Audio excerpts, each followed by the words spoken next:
여러분은 여행을 갈 때 제일 먼저 확인하는 것이 무엇인가요? 제가 생각했을 때에는 바로 날씨가 아닐까 싶은데요.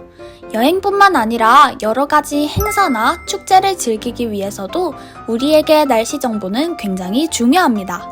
만약 날씨를 미리 알 수 없다면 여행이나 행사 계획을 짜는데 많은 어려움을 겪게 될 것이고 그 불편함은 상상도 할 수 없을 것입니다. 요즘엔 누구나 뉴스나 휴대폰, 인터넷을 통해서 날씨 정보를 굉장히 쉽게 접할 수가 있습니다.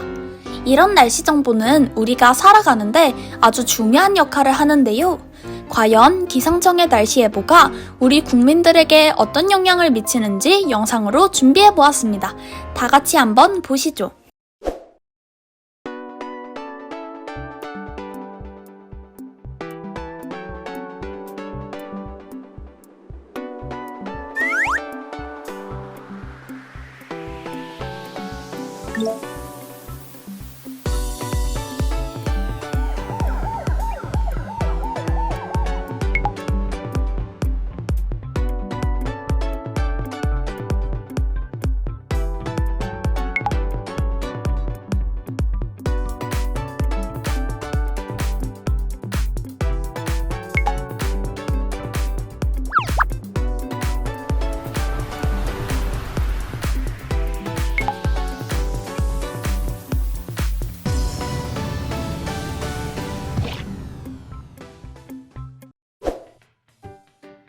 방금 여러분이 본 영상은 기상청에서 특보를 발령했을 때 우리 사회에 미치는 영향에 대해 나타낸 것입니다. 이렇게 기상청의 날씨 예보는 사회 전반적인 곳에서 우리에게 많은 영향을 미치고 있습니다. 그리고 이 날씨 예보를 만드시는 분들이 바로 기상청의 기상예보관이라고 하는 분입니다. 기상예보관은 기상청 소속 공무원으로서 국민들에게 날씨를 정확하게 알려주기 위해 날씨를 분석하고 예보하는 분입니다. 오늘 우리가 체험해볼 직업도 바로 기상예보관인데요. 기상예보관 체험을 진행하기 전에 먼저 날씨 예보, 즉 기상예보가 어떻게 만들어지는지 알아보도록 하겠습니다.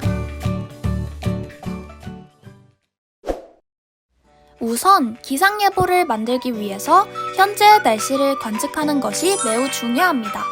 초기 관측이 잘못될 경우에는 잘못된 예보 결과가 나올 수 있기 때문에 현재의 날씨를 정확하게 관측해야 합니다. 관측은 지상, 해양, 고층, 우주 등 다양한 장소에서 여러 가지 장비를 이용하여 데이터를 수집하며 하루에 무려 4천만여 개의 각종 관측 데이터를 생산합니다. 그리고 우리나라의 관측값뿐만 아니라 전 세계에서 수집된 데이터도 전용 통신망을 통해 우리나라 기상청으로 빠르게 전달됩니다. 이렇게 수집된 데이터들을 이용하여 미래의 날씨를 계산하며 여기서 사용되는 것이 바로 슈퍼컴퓨터입니다. 슈퍼컴퓨터는 전 세계에서 속도가 가장 빠른 단 500대의 컴퓨터에만 붙여지는 이름입니다. 현재 우리나라 기상청에서 사용하는 슈퍼컴퓨터는 1초에 무려 5경 1천조 번 계산이 가능합니다. 이 수치는 전 세계의 인구가 수백 년 동안 계산해야 하는 양을 단 1시간 만에 수행할 수 있는 빠르기입니다. 만약 이렇게 슈퍼컴퓨터를 사용하지 않는다면 계산이 너무 오래 걸려서 우리는 내일의 날씨를 내일이 훨씬 지난 뒤에 받아볼 수 있을 것입니다. 실제로 컴퓨터가 없던 시절인 1922년 영국의 기상학자 리차드슨은 6만 4천 명의 수학자들이 24시간 동안 쉬지 않고 수작업으로 계산을 했을 때 6시간 후의 날씨를 예보하는데 무려 수개월이나 걸릴 것으로 예측했습니다. 그러면서 언젠가는 날씨의 진행보다 더 빠른 계산이 가능할 것이다 라는 말을 했습니다. 이렇게 전 지구의 날씨를 긴 기간 예보하다 보니 그 양이 너무 많아 기상예보에는 꼭 슈퍼컴퓨터를 이용해서 날씨를 계산합니다. 슈퍼컴퓨터로 미래의 날씨를 계산할 때에는 일종의 물리 방정식인 수치예보 모델이라는 것을 이용합니다. 관측한 자료값을 수치예보 모델에 입력하면 미래의 예보값이 계산되어서 나오게 됩니다. 즉, 수치예보 모델 성능은 예보 정확도에 기여하는 요소이고 슈퍼컴퓨터는 많은 양의 정보를 빠르게 처리하는 역할을 하고 있습니다. 그래서 우리나라는 예보 정확도를 높이기 위해 세계에서 9번째로 독자적인 수치 예보 모델을 개발했는데, 지형이나 기후 등 우리나라의 실정에 맞게 개발되어 2020년 4월부터 현업에 사용하고 있습니다. 이렇게 수치 예보 모델을 통해 나온 결과를 보기 쉽게 가시화하여 많은 자료가 생산되는데, 이때 생산되는 일기도의 양은 하루에 무려 24만 장이나 됩니다. 또한 모델을 통해 나온 자료뿐만 아니라 위성 영상과 레이더 영상도 예보에 함께 사용합니다.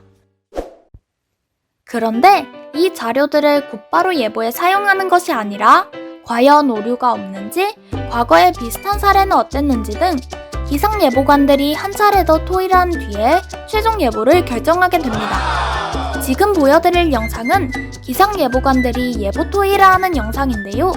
예보관들마다 각자의 생각이 다를 수 있기 때문에 실제 예보 토의 때에는 치열한 설전이 벌어지기도 합니다. 영상 한번 보겠습니다.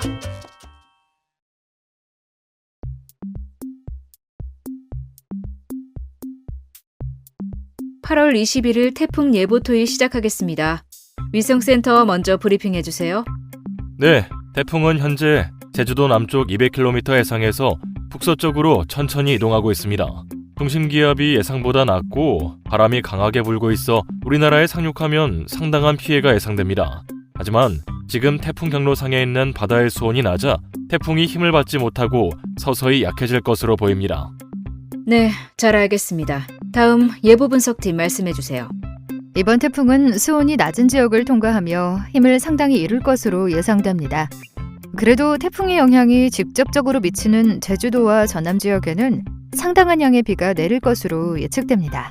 게다가 바람이 매우 강하고 물결이 높게 일어 제주 해안과 남해안에는 폭풍해일 가능성도 있겠습니다. 네, 잘 알겠습니다. 지금 제주 남쪽 먼바다에 위치한 태풍은 서서히 북상하여 제주도를 지나 내일 15시경 서해안으로 상륙한 뒤에 우리나라를 관통하겠습니다. 다른 나라의 수치 모델도 현재 서해안 상륙을 예측하고 있으며 상륙 지점으로는 군산 부근을 예상하고 있습니다. 하지만 아직은 경로가 유동적이라 지속적인 감시가 필요한 상황입니다. 이번 태풍은 주변 기압계와 태풍 이동 속도, 바다의 수온 등 작년 12호 태풍과 매우 유사합니다. 그때의 사례와 비교해보면 이번 태풍은 서해안이 아닌 남해안으로 상륙할 가능성이 더 높다고 판단됩니다. 그때와 지금은 상층의 공기 흐름에 차이가 있습니다. 따라서 수치 모델 결과대로 서해안에 상륙할 가능성이 훨씬 큽니다. 자, 의견들은 모두 잘 들었습니다. 지금 상황에서는 태풍센터의 의견대로 발표하는 것이 좋겠습니다. 모두들 계속해서 감시 잘 해주시고 특이사항 발생 시 바로 보고해 주십시오. 그리고 이번 태풍은 약해지더라도 비가 많이 내려 침수나 산사태와 같은 2차 피해가 발생할 수 있으니 주의를 요할 수 있도록 전달 바랍니다. 네, 그럼 이상으로 예보 토의를 마치겠습니다. 자, 현상 하나로도 이렇게 열띤 토론을 벌이는 예보관님들 잘 보셨나요? 이렇게 예보 토의까지 다양한 과정을 통해 결정된 예보 결과를 기상청에서 통보하게 되면 우리가 모바일이나 뉴스 등을 통해 날씨 정보를 접하게 되는 것입니다. 지금까지 기상예보가 어떤 과정을 통해 만들어지는지 알아보았습니다. 그렇다면 이제 우리가 기상예보관이 되어 직접 예보를 한번 해보도록 할 텐데요. 예보를 하기 위해 기본적인 내용 몇 가지를 알아보도록 하겠습니다. 여기 보이는 이 지도는 지상일기도입니다. 지상일기도는 우리가 살고 있는 지표면의 날씨 정보를 지도 위의 기호나 숫자 등으로 표시한 것을 말합니다. 그렇다면 이 기호와 숫자들이 의미하는 것을 자세히 알아보도록 하겠습니다. 먼저 기압입니다. 공기는 눈에 보이지 않지만 무게를 가지고 있습니다. 여기 보시면 저울 양쪽에 같은 양의 공기를 넣은 풍선이 있는데 한쪽 풍선의 공기를 빼면 다른 쪽으로 저울이 기우는 것을 볼 수가 있습니다. 이렇게 공기가 무게를 가지고 누르는 힘을 바로 기압이라고 합니다. 우리가 살고 있는 지표면은 대기의 가장 아래쪽에 위치하고 있어서 우리 머리 위 이 정도 되는 공기의 무게를 받고 있습니다. 우리가 사는 지표 근처의 기압은 약 1013헥토파스칼 정도 되는데요. 여기서 HPA, 헥토파스칼은 바로 기압의 단위입니다. 그런데 우리가 지표로부터 떨어진 높은 곳으로 가게 되면 높이 올라간 만큼 우리 머리 위에 있는 공기가 줄어들기 때문에 그만큼 기압이 낮아지게 됩니다. 예를 들어 단풍으로 유명한 설악산 정상에 올라가면 기압은 약 830헥토파스칼이 되고 백두산 정상에 오르면 기압은 약 730헥토파스칼이 됩니다. 그리고 국내선 비행기가 운항하는 높이에선 기압이 약 350헥토파스칼 정도 됩니다.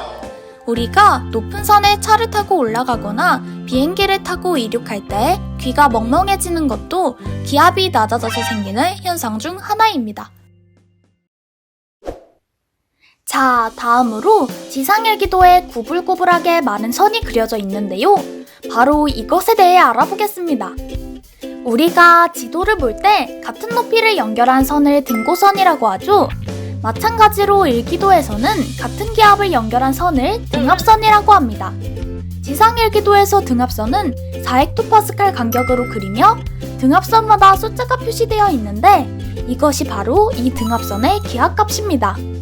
조금 전에 지표 근처의 기압이 약 1013헥토파스칼 정도 된다고 했는데 여기 숫자들은 앞에 숫자를 떼고 뒤에 숫자 2개만 표시를 한 것입니다. 즉 0에서 49까지 표시된 기압값은 앞에 1과 0이 생략되어 있어서 원래 1000에서 1049헥토파스칼을 나타낸 것이고 50에서 99로 표시된 기압값은 앞에 9가 생략되어 원래 950에서 999헥토파스칼이었음을 알 수 있습니다. 그리고 등압선 간격을 보고 알 수 있는 날씨 정보가 있는데 바로 바람의 세기입니다. 공기는 기압이 높은 곳에서 낮은 곳으로 움직이고 이것을 우리는 바람이라고 합니다. 이곳을 보면 같은 기압이지만 위쪽의 등압선 간격이 아래쪽보다 좁은 것을 확인할 수 있습니다. 등압선 간격이 좁다는 것은 기압이 급격히 변한다는 뜻이므로 바람이 세게 분다는 것이고 등압선 간격이 넓다는 것은 상대적으로 바람이 약하게 분다고 볼 수 있습니다. 다음으로는 여러분이 일기예보에서 한 번 정도 들어본 적이 있는 고기압과 저기압에 대해 알아보겠습니다. 기압은 높낮이를 정할 때 어떤 기준이 있는 것이 아니라 서로 다른 두 기압을 비교해서 더 높은 쪽이 고기압이 되고 더 낮은 쪽이 저기압이 됩니다. 예를 들어 키가 150cm인 학생이 키가 2m인 농구 선수 옆에 서 있으면 키가 작아 보이겠지만 키가 1m인 어린이 옆에 서 있으면 키가 커 보일 것입니다. 방금 이 학생은 누구와 비교했는지에 따라 키가 작아 보이기도 했다가 커 보이기도 했습니다. 마찬가지로 기압도 주변의 기압에 따라 고기압도 되었다가 저기압이 되기도 합니다. 그리고 고기압과 저기압은 일기도에서 영어 알파벳 H와 L로 표시하는데 이것의 의미는 높은이라는 뜻의 영어 단어 high와 낮은이라는 뜻의 영어 단어 low의 앞철자를 따서 표현한 것입니다. 이 고기압과 저기압은 날씨 변화에 중요한 역할을 합니다. 저기압에서는 공기가 위로 상승하기 때문에 상공에서 수증기가 응결하여 구름이 쉽게 만들어지고 주로 비나 눈이 오게 됩니다. 예를 들어 이런 비가 오는 날씨가 되겠습니다. 반대로 고기압에서는 공기가 아래로 하강해서 구름이 사라지고 주로 맑은 날씨를 보입니다. 아마도 이런 놀러가기 좋은 날씨를 보일 겁니다. 자, 이제 여러분이 직접 날씨를 예보하기 위해 중요한 정보를 알려드리겠습니다. 우리나라는 지구대기의 아주 거대한 움직임인 대기대순환의 영향을 받아 편서풍 지대에 위치하기 때문에 날씨 현상이 주로 서쪽에서 동쪽으로 움직입니다.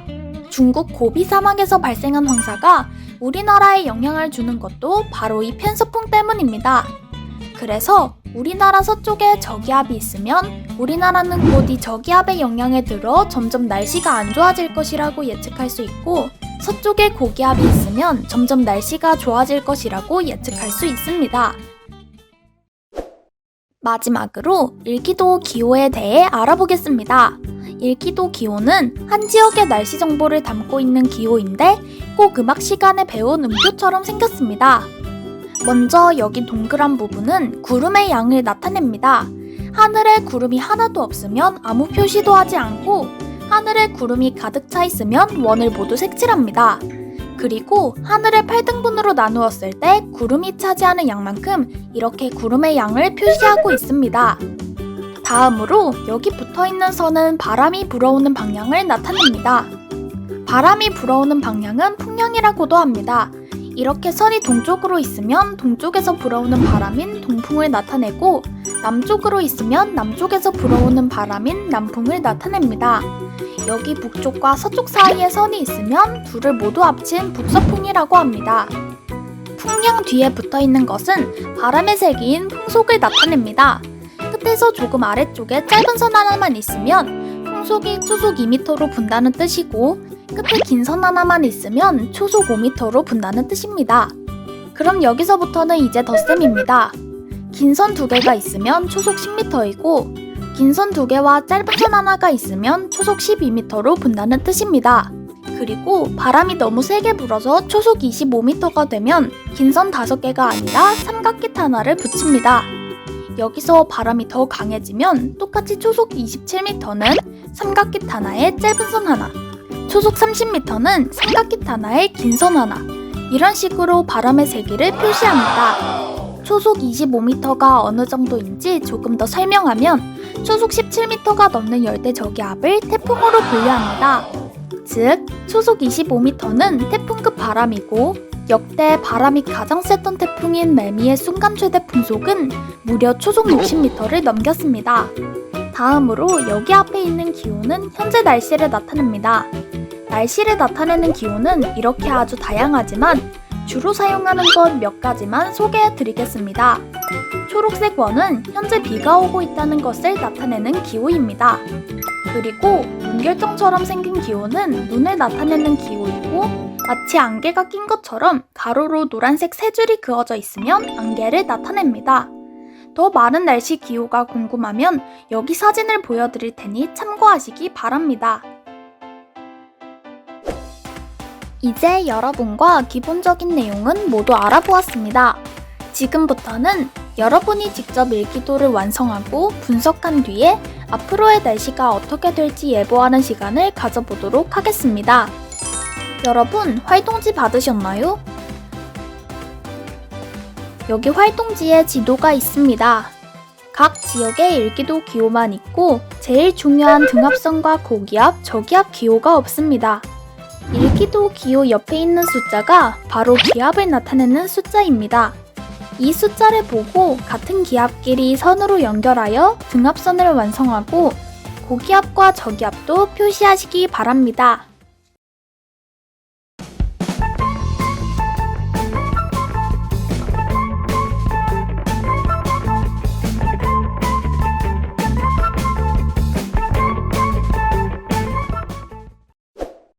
자, 모두 완성했나요? 여러분과 저의 정답이 같은지 비교해보시기 바랍니다. 자, 이제 문제가 있는 활동지를 보겠습니다. 방금 작성한 일기도를 참고하면서 문제를 풀면 됩니다. 1번 문제는 저와 함께 풀어보겠습니다. 우리나라의 현재 날씨를 묻는 문제인데 우리나라는 지금 주변보다 기압이 낮으니 저기압의 영향에 있습니다. 그리고 비기호가 있으므로 현재 날씨는 비가 온다고 볼 수 있습니다. 다음으로는 활동지를 보고 국립밀양기상과학관이 위치하고 있는 밀양 지역의 날씨를 예보하는 브리핑 대본을 발표하는 시간을 갖도록 하겠습니다. 좀 전에 제가 우리나라 주변의 날씨 현상은 서쪽에서 동쪽으로 이동한다고 했죠? 그것을 참고해서 지금 우리나라 서쪽에 어떤 날씨 현상이 있는지 살펴보고 밀양 지역의 날씨를 예보하는 브리핑 대본을 발표하는 시간을 갖도록 하겠습니다.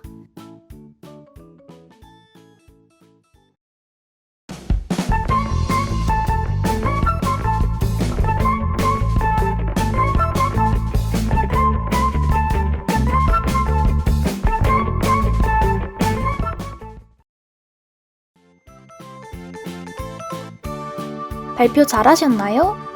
처음 영상에서 보셨다시피 날씨는 순간순간 작은 현상에도 변할 수가 있기 때문에 실제로는 언제든지 바뀔 수가 있습니다. 특히 우리나라는 예보하기가 더 까다롭고 어려운데 그 이유를 간단히 알려드리겠습니다. 우리나라는 국토의 70%가 산이고 북쪽을 제외한 삼면은 바다를 끼고 있습니다. 그리고 한반도의 동쪽은 큰 산맥인 태백산맥과 함경산맥이 위치하고 있어서 동쪽은 경사가 급하고 서쪽은 경사가 완만한 지형적 특징을 가지고 있습니다. 또 골짜기나 큰 하천 등 날씨를 예측하는 데 어려운 조건을 많이 가지고 있어 세계 기상학자들이 기상을 예측하기에 가장 어려운 조건을 모두 갖추고 있는 나라라고 말할 정도입니다. 자, 여러분이 직접 이렇게 날씨 예보를 해봤는데 쉽게 느껴진 분도 어렵게 느껴진 분도 있을 것 같습니다. 오늘 처음으로 기상예보관에 조금 관심이 생긴 분들을 위해 기상예보관이 되려면 어떻게 해야 하는지 간단히 알려드리겠습니다. 먼저 기상예보관이 되기 위해 조금 더 유리한 방법은 대학의 관련 학과를 나오는 것입니다. 전국에는 총 7개의 대기과학과가 있고 이곳에서 예보, 역학, 기후 등 기상학에 대해 전문적으로 배울 수가 있습니다. 그리고 기상예보관은 기상청에 소속된 공무원이기 때문에 기상청 공채 시험을 쳐서 기상청에 임용이 되어야 기상예보관이 될 수 있습니다. 관련 학과를 나오면 조금 더 유리하긴 하겠지만 나오지 않더라도 기상청에 관심이 있다면 기상직 공무원 시험을 쳐서 기상청에서 일할 수 있으니 많은 관심 부탁드립니다. 그리고 기상과 관련된 다른 직업에는 항공사 소속의 운항관리사나 방송국의 기상캐스터, 기상 전문 기자 등이 있습니다. 자, 오늘 이렇게 기상예보관이 되어 날씨 예보를 해봤는데 오늘 배운 것을 바탕으로 날씨에 대해 조금 더 많은 관심을 가져주셨으면 좋겠습니다. 그리고 기상청에서 국민들의 안전을 위해 밤낮 없이 많은 노력을 하고 있다는 사실도 기억해주세요. 오늘 영상 마치도록 하면서 다음번에는 국립밀양기상과학관을 방문하여 기상에 대해 더 많은 것을 배우고 체험하시기 바랍니다. 그럼 이만 안녕!